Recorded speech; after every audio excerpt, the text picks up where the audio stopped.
Hey guys, how are you doing? It is the Sunday night self-care session and welcome to another Sunday edition of How to Fall in Love with Yourself. And tonight's topic, we're talking about how to stop thinking about your ex.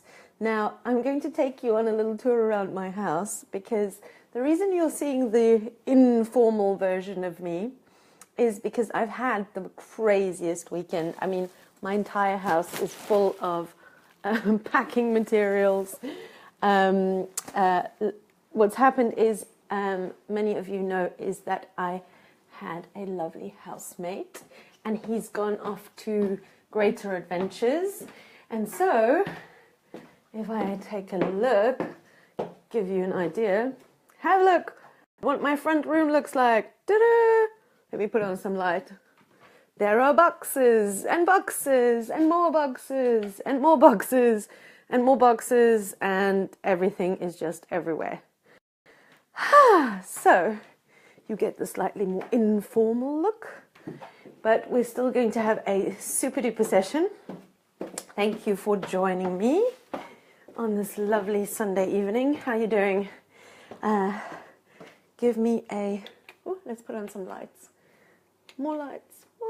More lights. Alrighty. Okay. So yeah, the reason why we're downstairs today is because I have been moving one housemate out of the house and moving the other housemate in. So it's literally been a smorgasbord of boxes, of wrapping paper, of God knows, driving backwards and forwards to storage. So I'm all ready to do this with you, but at the moment, if you look behind me, that glow sign is the wrong way around. So have a look what Facebook has done for us. Let's see. There is a little new app about being able to flip all sorts of things. Oh, no, not that one. Horizontal flip. Oh, look. I know, I'm giving myself the thumbs up. Because now when I show you my awesome notes, you can actually read them. So we have two notes, notepads today. So there's the one which means I just can't get him or her out of my head. And the other one is called I'm so over you, how to actually get over your ex. Now, I know that we've talked about how to get over your ex before, but I'm just going to swish over this one again today. But the main topic that we're going to cover today is exactly... Oh, hello, Helen. Helen is saying hello from Bermuda. Yeah, make us jealous. Guess what I was doing this weekend? Packing a house with snowflakes in between the packing and the wrapping. It was snowing in London this weekend. It was unbelievable. Okay, so the topic is I just can't get him or her out of my head.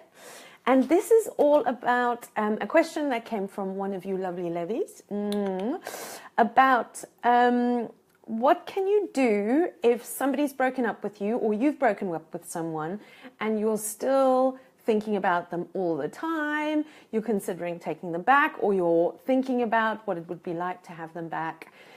But also, it's also about that situation where you're considering taking them back, or maybe you have like a flip-flop on-off relationship with them.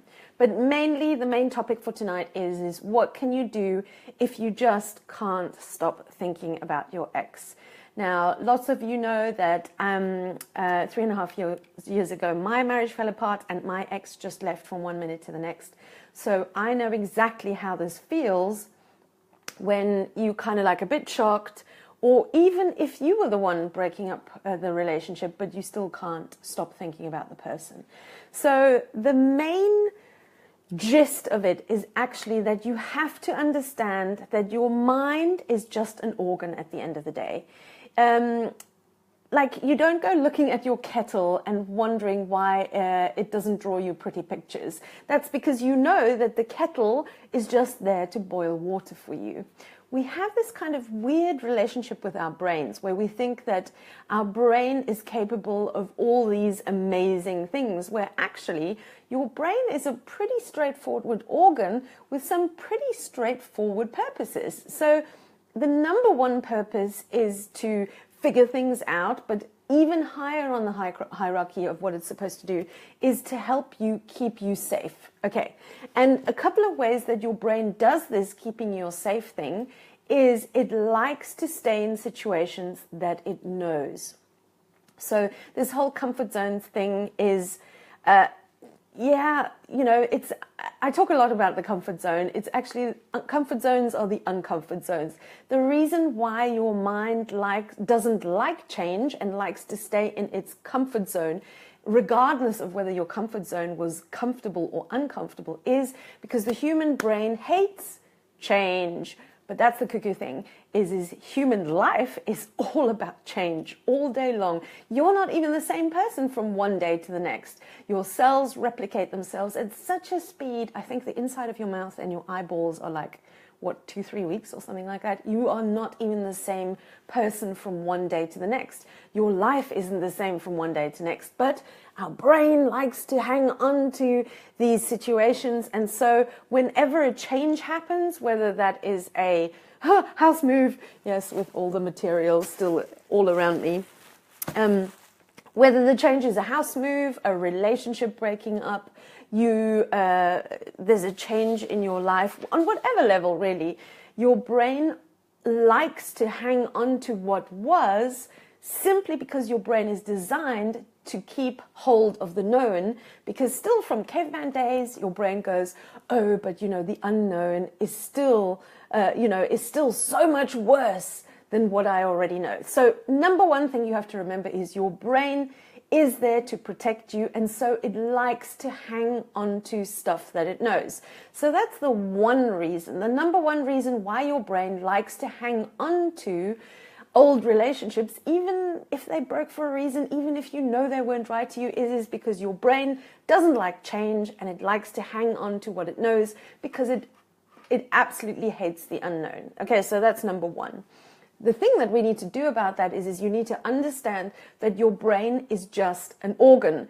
It isn't this super conscious thing. It is just an organ, and it fires some very, very habitual pathways. Okay, so the number one thing is don't expect so much of your brain. And also, your thoughts aren't necessarily the truth. Your thoughts are just neural pathways firing over and over again. Now, the second, more important thing is what your brain loves to do when something has passed. In order to keep you safe and to keep you sticking to what you know, it starts coming up with a one-sided illusion. So it starts feeding you this story of all the beautiful and lovely things about that person. Now, so we need to split that in two situations. Is when you can't stop thinking about your ex, number one of two things has happened. In first position, your brain has probably put this person on a pedestal. Now, what do I mean by that? Is if you are in the middle here all day long, you take people and you categorize them into different categories in your head. And you go, okay, that person is good, that person is bad. Because your brain, your mind likes to think in dualistic terms. And this is actually with regards to a question that Danny had. Your mind thinks in black and white. Your soul thinks in everything, always, and. Okay, so the key thing to remember about that is your brain, when you can't stop thinking about your ex, has placed your ex on this beautiful pedestal and is now starting to tell you a story about how amazing they were and how great it was and how nothing ever went wrong. And that's just a whole lot of baloney, because actually the truth about everything there is, the truth about you, the truth about me, the truth about the entire universe is, and if you've been following me on these Sunday night self-care sessions, I talk a lot about the yin and the yang, the light and the dark, the up and the down, the challenge and support. Everything in the universe, including you and your ex, has upsides and downsides. Here's the problem. When you can't stop thinking about your ex, your brain has gone into a loop and is going, they were only great, but they were only great, but they were only great, but they were only great. That is not the truth. Just like you, your ex had benefits and drawbacks. There were upsides to the relationships and there were downsides. When somebody goes away, very conveniently, your brain starts to concoct a great big story about how it was always good, it was always amazing, and if that person had stayed, it will continue to be always amazing. That is complete and utter baloney.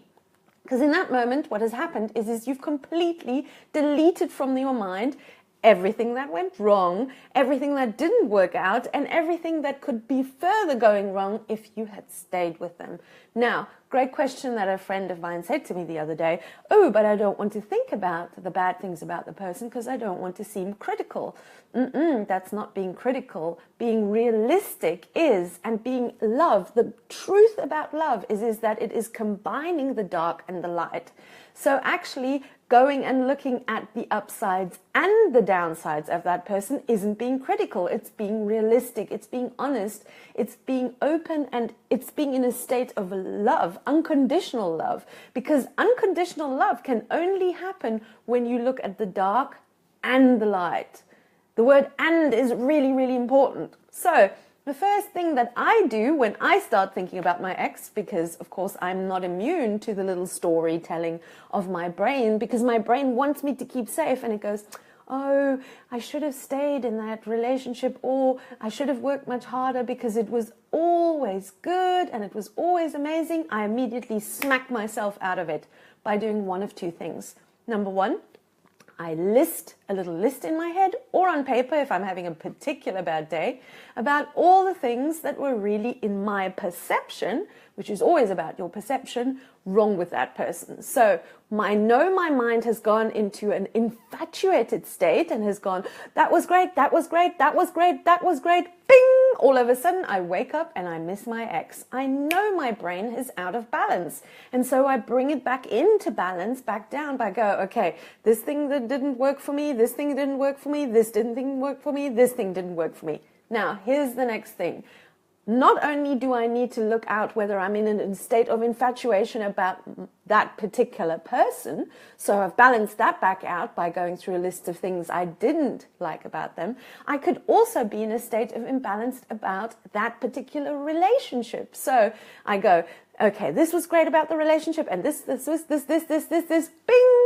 I can't stop thinking about my ex, so what do I need to do? Come back down and go, this didn't work in the relationship, this didn't work in the relationship, this didn't work in the relationship. I'm not being hypercritical here. Are you understanding this? I'm bringing myself back down out of the high of an infatuated state. So when you miss your ex, that is what your brain is looping in. It is looping in a state of hyper infatuation. You've placed that person on a pedestal, you've placed that relationship on a pedestal, and your brain is now looping in that state, going around and round and round, and basically keeping your mind hostage. Guess what happens as a result of that? When your brain is in a state of infatuation, going round and around and around, your blood pressure goes, your blood pressure goes, your blood sugar goes, woo, woo, woo, and you start eating all the kind of things you shouldn't be eating. When you're then in a state of physical tension on top of it, then you have to have coping mechanisms. You have to numb out, you have to drink alcohol, you have to binge on Netflix or Haagen-Dazs, whatever your coping mechanism is. Because don't you dare think that a state of infatuation isn't just as corrosive to your biology as a state of resentment. Actually, the best way I can show this to you is, why don't I quickly draw it for you? So I want you to imagine the yin and yang sign, okay? The yin and yang sign, we all know it. You've seen it a million times. It has light and dark. Oh gosh, my drawing is really bad. It's very basic. Okay, this is the yin and yang sign. This is the reality of life. And we're going to call the reality of life actuality. So in actuality, everything around you, every person, you and I, everything you will ever experience has equal dark and light, light and dark. And even within the light, there's dark, and within the dark, there's light. I'm not going to go too much into that tonight because a lot of my other programs are about, but I want you to understand that this is the place of balance. This is the place of balance. So when your brain is perfectly balanced, then you are a state of pure consciousness. and ultimately in a pure state of love. But here's what happens. Most of us don't manage to stay in that place of balance. What happens to us, we go up into a state of infatuation when we start thinking about our ex. Think about him a little bit, or her a little bit more, a little bit more, a little bit more. Oh my God, oh my God. And this is when you then have to have the coping mechanism up here. But also, you might find that there's like a watershed mark where if you go above that, you literally can't stop yourself. Then it really is, you're on Facebook every 5 minutes. You're starting to stalk them. So as you go higher into that state of infatuation, listing more and more and more things that was great about them and the relationship, and also about relationships in general. So you can be in a state of infatuation on 3 different levels. You can either have put that person on a pedestal, or you could have put that relationship on a pedestal, or perhaps you are placing relationships as a whole on a pedestal. You've put relationships up there. No, no, no, no. Relationships, as much as that person and that relationship in itself, has equal dark and light. So what does that mean? That person has exactly as many upsides as downsides. That relationship has as many dark sides as upsides. So light and dark is perfectly there. But even in relationships as a whole, there is equal light and dark. So what's great about being in a relationship? Well, you have the companionship, you have the connection, you have stuff to do with people, you can cook food together, you can watch TV together. What are the downsides of relationships? Woo! We talk about them a lot, don't we? And I can tell you a whole lot of them. A lot of us ladies give up on ourselves. People do things they don't want to do. Communication goes down the toilet. Intimacy goes down the toilet. Can you see that both... Hi, Emily. I know you've missed the start. Lovely to have you here. So, just to recap for Emily right now, when you miss your ex, you are in a state of infatuation. Infatuation means that your brain has listed several upsides to that person, that relationship, or relationships as a whole. And this is going to hurt a little. And actually what it means when you are not able to stop thinking about your ex is that you are addicted to the thought of them. You are addicted to the high of thinking about them. You are addicted to the high of thinking about that relationship. And you may well be addicted to relationships as a whole, placing them on a pedestal. But guess what the universe does?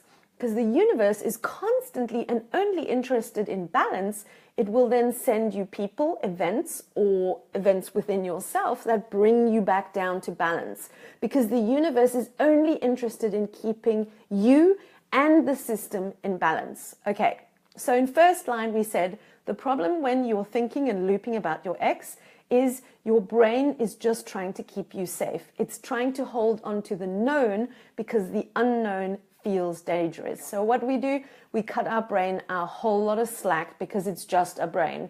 It is not a supercomputer. It is just a brain. And sometimes it is very much stuck, especially when we're in shock, to that back part, that reptilian brain that really wants to keep us safe. And so when you are in the shock of a breakdown, a relationship is usually in the beginning when it's the most, when you're looping in that, missing that person, can't stop thinking about that person. Okay, in second line, we said, okay, why can't you stop thinking about that person? Is this because your brain is addicted to the high of either them as a person, the relationship you had with them, or relationships as a whole. But that isn't the truth. It is an illusion, because in that moment, when you're in that high, what has happened is your brain has conveniently just shut out everything you didn't like about them, everything that was wrong with the relationship, and the downsides of relationships as a whole. And a lot of you, I know, say, oh, no, no, no, I don't think I was. I guarantee you that that is where your brain is stuck. And the only way to get out of it is you need to sit down with a piece of paper, hopefully in a workshop with me, because guess what? Your brain is invested in not bringing you to balance.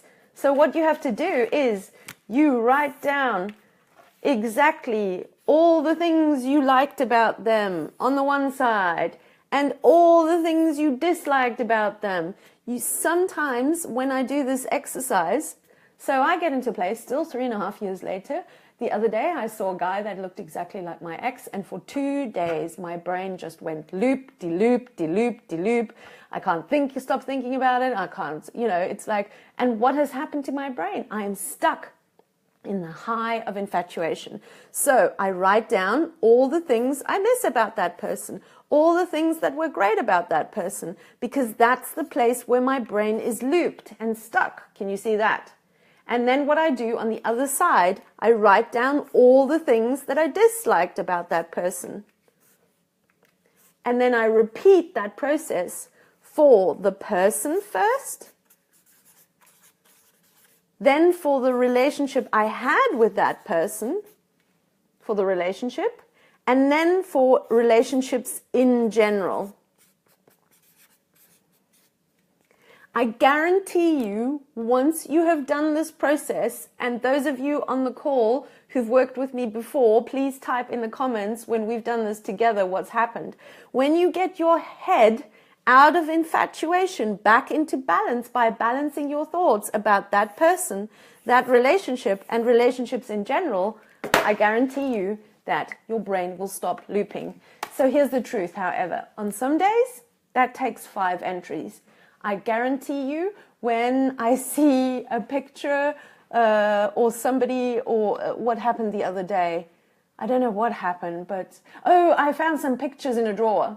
And my brain started to loop again. I had to sit down and put almost 200 entries on this form before my brain stopped looping. But sometimes the intensity of the infatuation is so out of control that it takes a lot of work to bring you back down.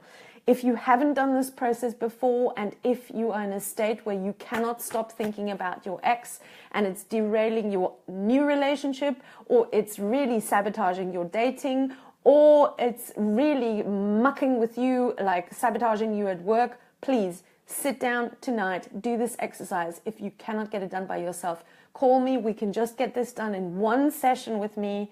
Let's smack this out of the ballpark, and let's regain your brain. Because you know what? When your brain is in the loop of your ex, you're not in control of your brain. Not even slightly. Not even slightly. So what actually has happened is your brain has hijacked you and is now in a loop trying to get you to a state where it wants to get you back to the comfort zone, which was uncomfortable in the first place.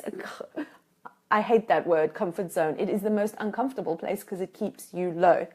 Okay, so those are the 2 most important overviews about why your brain loops. So I'm going to go into these. I'm going to post this lovely picture in the comments below so you can see all the rest of them. Let me quickly have a look at where I can see you guys, where I can see your comments. How are you doing so far? Have I still got you on board? I know it's a big topic. It is a big, big, big topic. Oops, no, I need the flip. All right, let me quickly have a look. Even right now, while I'm doing this, I want you, if you are currently in a place where your brain is looping about an ex, do it right now. I want you to come up with 3 things that you disliked about them as a person. Then I want you to come up with 3 things that really didn't work in the relationship. And then I want you to come up with 3 things that really are the downsides of relationships as a whole. And type me in the comments so that I can see your answers. I'm just going to have a look on the laptop what you guys are saying about this topic. So 3 things about the ex that you didn't like. And remember, this is not about being critical. This is about being balanced, because your brain is already sky high loaded up with the good things about them. What we're trying to do is bring you back into balance so that your brain can be your own, your brain belongs to you again. And so when we start listing the downsides of this person, that does not mean we're being critical. That means that we're bringing your brain back into balance and actually being open to them as a person, because only when the upside equals the downside, when your mind is super clear about what you like about that person, what you dislike about them, that sandwich together equals love. Think about one person you completely and utterly love. A child, a family member, your partner. You can list really easily what you like about them, and very quickly, you can come up with all the things you dislike about them. That is the true nature of love, is both the dark and the light. Okay, I'm just having a look what you guys are saying about this topic. Alrighty. Oh, good. Thank you. Thank you, Helen. Helen wrote, last time I did this exercise, Helen's worked with me lots before. Last time I did this exercise, I balanced my perception and my ex messaged me within 2 minutes. Spooky. Well, it isn't spooky at all, Helen. What happens is when we bring our mind back into perception, what happens is our heart opens to the truth of that person. And what often happens is then we open a channel of connection. Because when we're in the high of infatuation or in the depth of resentment, both places are out of control and in illusion. We are not in a state of open-hearted love to that person. And they will either come towards us when we're in resentment, or they will flee from us when we're in infatuation, because the universal system is trying to get you back into balance. So that is very, very common. Emily wrote, I used to joke about the addiction thing, like that person, I was a bad drug. Yes. When you are in a state where you cannot stop thinking about your ex, there are 3 things that are at play here. Is number 1, you are in a state of addiction or infatuation to that person. Now, that doesn't mean it will be like that forever. Or number 2 is you are in a state of addiction or infatuation to that relationship with that person. But a lot of the times, it also means underlying that you are actually addicted to relationships.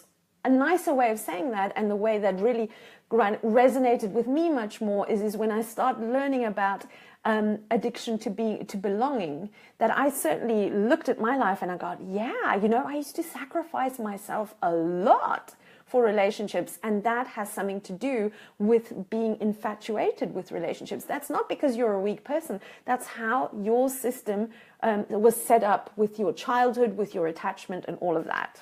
Okay, let's see. All right, these are the questions so far. So let me run through this lovely sheet that I'm going to put in the comments below and that you can follow with me here. Okay, number 1, you only remember the good bits. This is all about the infatuation. The action says get real on the bits that you really don't miss, because guess what? When that person isn't with you anymore, what do you not have to put up with? What do you absolutely couldn't stand about that person and has left in your life? I know some of you are saying, there was nothing wrong with that person. They were just perfect. That is a red flag, dead giveaway that you are absolutely imbalanced, in an illusion, in a fantasy, addicted to that person and relationships as a whole. If you think there was nothing ever wrong with that person, I guarantee you some of the reason that person had to leave you is to bring you back down into balance. That's how this system works. What you resist persists, and what you follow flees. You can remember that when you were in a high school disco and somebody followed you around. Guess what that person did? They legged it. Because energetically, when you place people on pedestal, what happens? They have to disappoint you so that you can see the balance. They have to leave you so that you can come back down to balance. This is how this system of balance works. Number 2, here's a good question. How did you limit yourself or give up on yourself in this relationship? Because a lot of the times when we place people on this infatuated pedestal place, guess what we do? We start quietening our voice. We start quietening our needs. After a while, we won't even remember or know our needs. And slowly but surely, you will give up on yourself, your hopes and your dreams, just to keep the peace. Because that's what we do when we place people on a pedestal. We start to eggshell around them. Number 3. If you want the good bits back, are you willing to take the bad bits too? Why would you put yourself in a situation with a person that has left you? I had this conversation with a lady on the phone on the weekend. She's like, oh, do you think he'll come back? I'm like, I know that right now your brain is telling you that you will want to do anything possible to get this person back because A, you're in shock, and that means that your brain wants to go back to the safety zone, and B, part of the reason why this person has left you tells me straight away that you are in infatuated state about this person or the relationship. That is one of the reasons that this needed to break, because it needed to break your addiction to this person or to this relationship. And so why would you do that to yourself? Like, just rationally think about it. If you were giving advice to someone else, why possibly would you want somebody back who left you? That is pointing some really big red flags at your self-love and your self-worth. And you know what? I put my hand up. I have been there. I have made those mistakes. But what I never, ever connected is why on earth would I want somebody back that left me? Oh, lordy, lordy, I had no idea about how shaky my self-care, my self-worth, and my self-love really was. Okay, number 4. Please check yourself. Are you addicted to belonging? The correct term for that is codependent. I'm sure you've heard it many times before. Are you that person that has placed the other human being on a pedestal, or has placed relationships on a whole on a pedestal, and as a result, are you eggshelling around it, slowly but surely losing yourself? Number 5, what kind of relationship do you really, really want? Now, the steps that I'm giving you now on this piece of paper are the steps that I use for myself and for my clients when I start looping around about the ex. So number 5 is, what kind of relationship do you really want? And do you really need as a person? Because as we grow up, we start to realize what kind of a relationship is really good for us, what kind of a relationship we really need. So how close was this relationship to the relationship that you want and need? Because guess what happens? When relationships break and we start to loop in the infatuation about our ex, what do we often not think about is that actually that relationship looked nothing like the relationship we really wanted, that it actually worked nothing like the fantasized state we'd put it in, and that is something to come home to lots over and over and over again. So as we recap is what do you first do? Write down the downsides to that person. Write down the downsides to that relationship. Write down how in that relationship you gave up on yourself over and over again. Write down how that relationship was not in any shape or form the relationship that you wanted. I can hear some of you already saying, but oh my God, it was so good. Guess what's just happened to your brain? Your brain has immediately gone back up into that infatuation. No, no, no, no. That's half the story. We're not brushing under the carpet how great they were, because guess what? Your ex was superstar stuff material as well, both light and dark. They weren't just bad or just good. They were both. And the only way that your brain loops either in resentment or infatuation is when you're out of balance. When you come back into balance and you balance your mind, you take charge of balancing your mind. What then happens is your brain can come back into your soul, into your heart, and it can relax. So that's what usually happens when you go into a breakup. Your brain will come from that middle place of they were lovely and mean, nice and mean, dark, light, benefit, drawback. What happens? You'll go up into that infatuation. I can't stop thinking about how amazing they were. I kind of want them back. Then there's other days where you go down into the resentment. Oh my God, what a terrible asshole, blah, blah, blah. Both states are out of balance, and this is what you need to do. You need to take charge of that brain of yours, because right now, if your brain is either high up on the infatuation or low down into the resentment, your brain has hijacked you. Number 6, what are your goals and dreams? You know, what are your goals and dreams as an individual? Was that person on board with those goals and dreams? Or actually, were they kind of like not on board, or did they hijack you?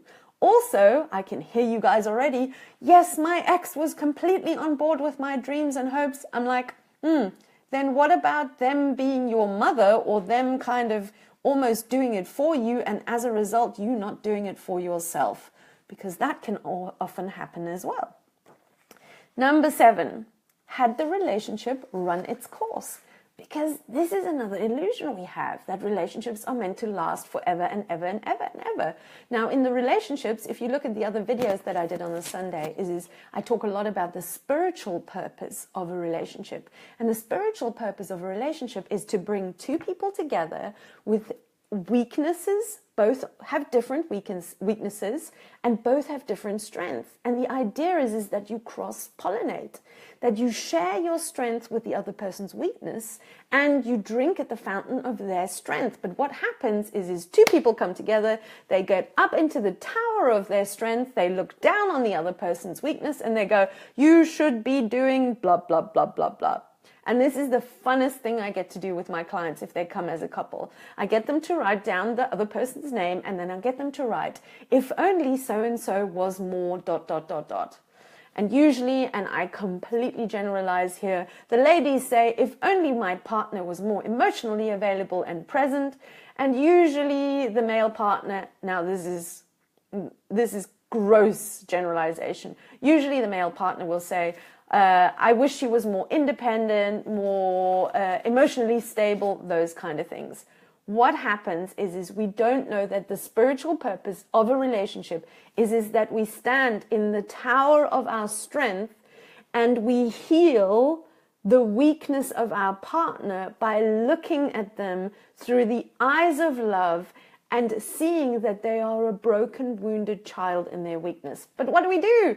We don't go into the tower of our strength, lifting up our partner. We stand in the tower and we look down and we start to criticize, and that's where usually most relationships go wrong, because they don't understand that the other person has the strength that you need and you have the strength they need, and the purpose of the whole thing is that you heal the wounds of your childhood through the mind and eyes of the adult, except that doesn't happen, because when we get in a relationship, nobody's taught us how to be in a relationship. So, has your relationship, this is number 7, run its course? Because some relationships are done, it's finished. You need to go on to the next learning lesson. That might be another relationship. That might be being single for a while. That might be, that you need to understand what lesson and message and blessing came from this particular relationship. That's one of the other videos that you can check out on my Facebook, Project Glow Facebook page. There's a lesson, a message, a blessing, and a gift in each relationship. And then until you are clear on what the lesson and the message was of the one that's just finished, please, I beg you, do not go into the next one, because guess what? You're just going to repeat the pattern over and over and over and over again. It's really important also for that looping of your brain when you go up into that infatuation to be really clear on why that relationship ended. What was the purpose of that relationship to your life and to theirs?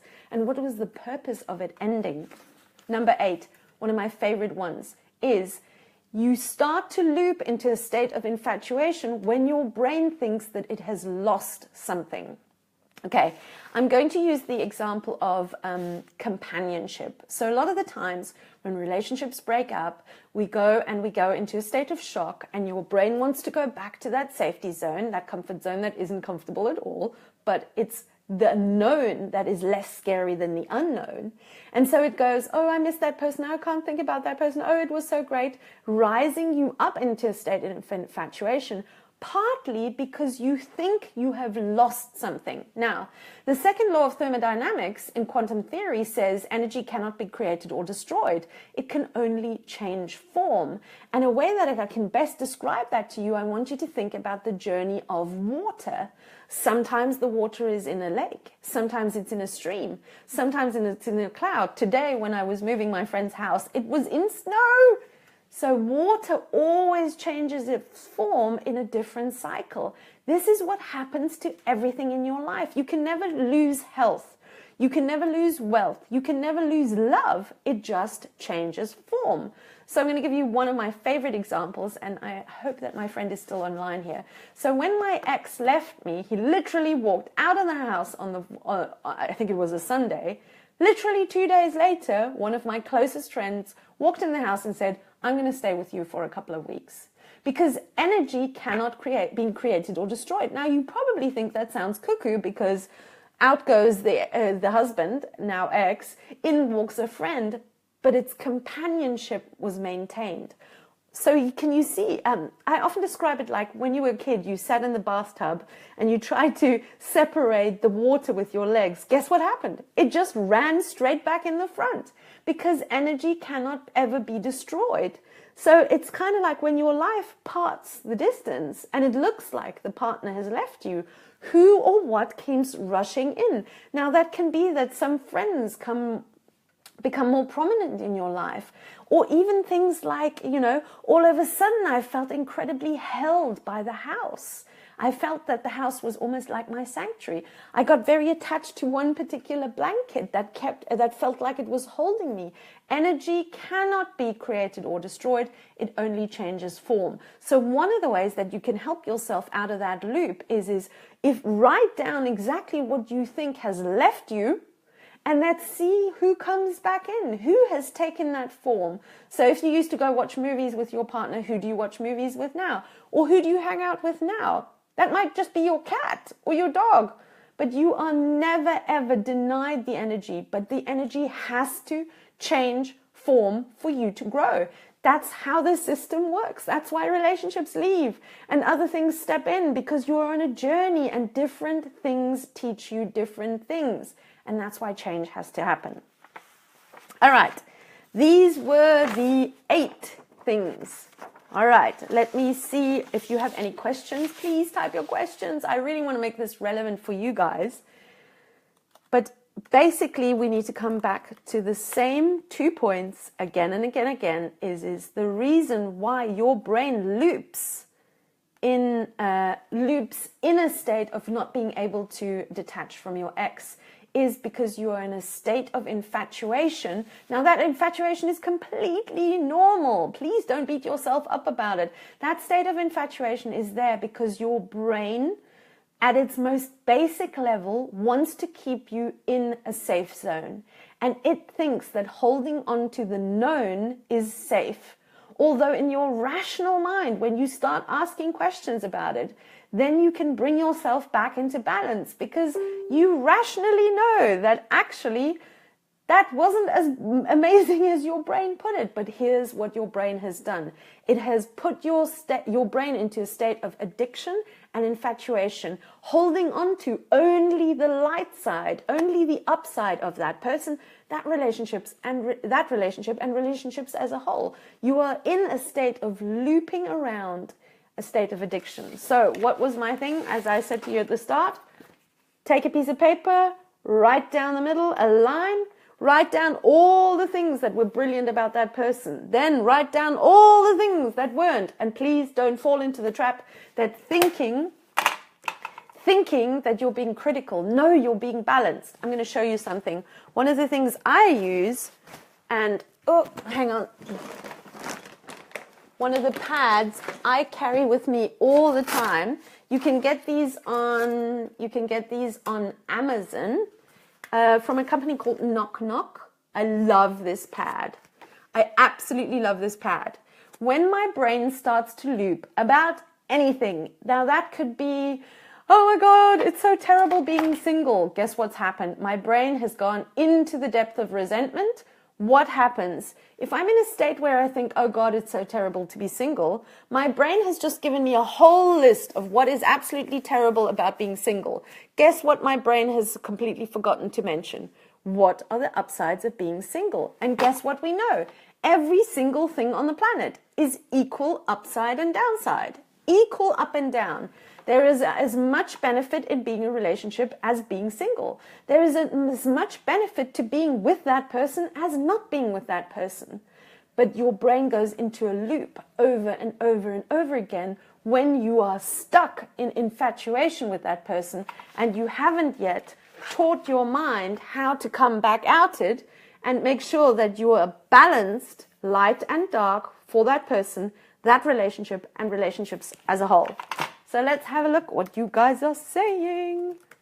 please, if you think that you have a question in your head, please, please, please, please type the question below. There's no such thing as a dumb question. There's no such thing as a silly or irrelevant question. If you're thinking it, everybody else is thinking it as well. Let's have a look what kind of questions you guys have. The live sign is across my face. Okay. Ooh, how's that? I'm alive. I like it.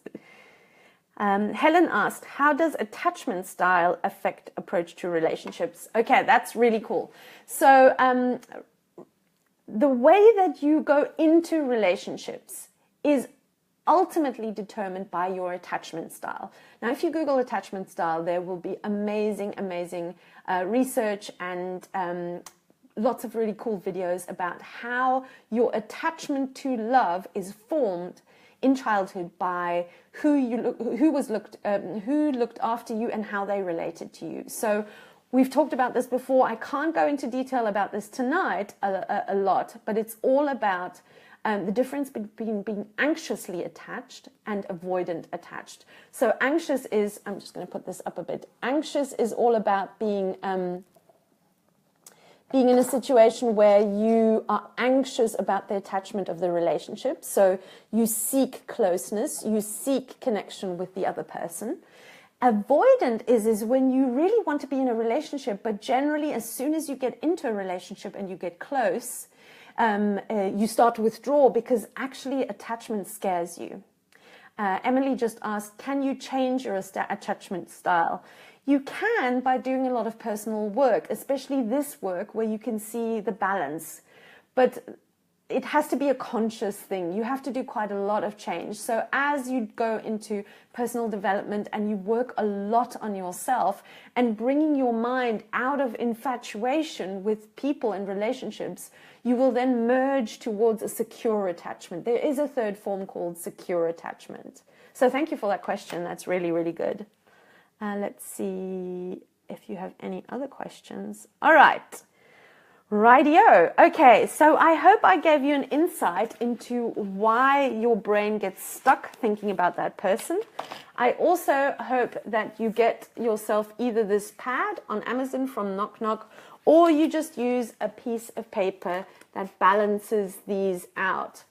Your takeaway from tonight is your brain can't stop thinking about an ex when you are stuck in a state of infatuation, which means that you have become addicted to a one-sided illusion of your partner, the relationship you had with them, or relationships as a whole. And the way that you get back into control, back into balance, is by writing the opposite of your infatuated illusion, bringing the situation and that person back into balance, and thereby removing the need of your brain to loop in a one-sided illusion. Yep, that's about it.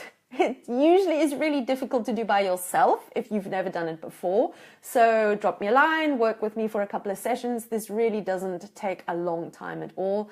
But this whole work is about bringing your brain back into a state of balance so that you can actually move forward. One of the other things I'll quickly show you is what happens is that your brain likes to go up and down into duality all day long. It goes up and thinks, oh, this is always perfect. And then it goes into resentment and goes, oh, this is always terrible. And so what you have in actual fact is all day long something like this, where your brain constantly goes, this is good, this is bad, this is good, this is bad, this is good, this is bad. Do you know what? That is incredibly exhausting.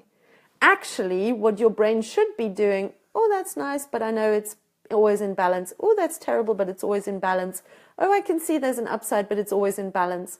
And actually, you get to where you want to go much, much faster. But what happens to most people? Their brain goes like this. Not only is that incredibly exhausting, it is exhausting to your body, to your blood sugar, your blood pressure, to your muscle tension. This is what most people's brain does all day long. This is good. This is bad. Oh my God, they did this to me. Why can't I be like that? It's literally a cacophony of going into higher and higher states of infatuation or lower states of resentment. Of course, there's a cutoff line here and there where your brain then starts to loop. Both down here, it's called depression. Up here, it's called mania. The way back down into this, and ideally as you do this work more and more, is that you only have little blips. Of course, big blips come along when things really challenge or go towards your values. You might have a spike here and there, but the idea is that you actively manage and balance your mind so that you can actually move forward in your life with greater connection to the universal self, your heart, your soul, your creativity, your resilience. And the more you balance yourself sooner after a breakup, the faster you then manage to move on. And that is it, ladies and gentlemen, for the day. Thank you so much. If you have any questions, I'm just going to refresh them. As usual, I'm going to hang out in the comments, and I'm going to post the lovely notes that I have for tonight as well. If you want to do this exercise with me live, just send me a message and we'll set up a little Skype call. Super easy. I charge for these sessions only £60 for a 1 hour.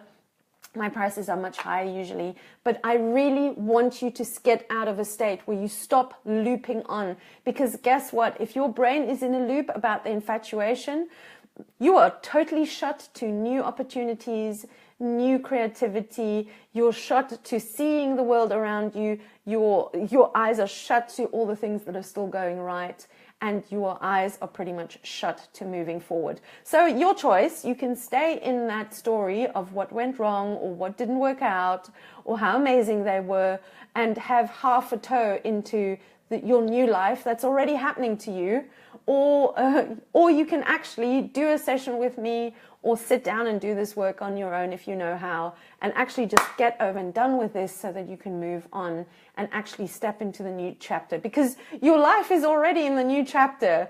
Or, you know, when that person has left, all the other elements are already coming in, going, knock, knock, knock, knock, hello, we want you to join the new chapter. And you're going, yeah, but I still want to, and that just wastes time and energy and a lot of heartache. So thank you so much for being on this Sunday night self-care session with me. And let me know your thoughts. And please, please, please share this with somebody that you know needs to hear this, because we all have that friend that is in dire straits.